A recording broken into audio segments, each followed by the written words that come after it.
कळमनुरीमध्ये आज दिनांक 5 जानेवारी रोजी संध्याकाळी 4 वाजता 25 वर्षीय तरुणाचा अपघात झाला। या अपघातात तो जागीच ठार झाला।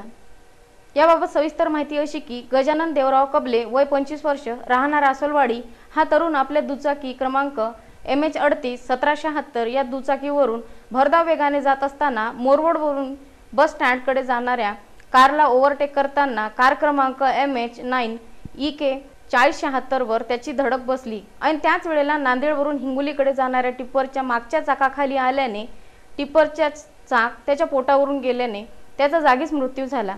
त्यानंतर त्याच्या मृतदेहाला शवविच्छेदनासाठी कळमनुरीच्या शासकीय रुग्णालयात नेण्यात आले।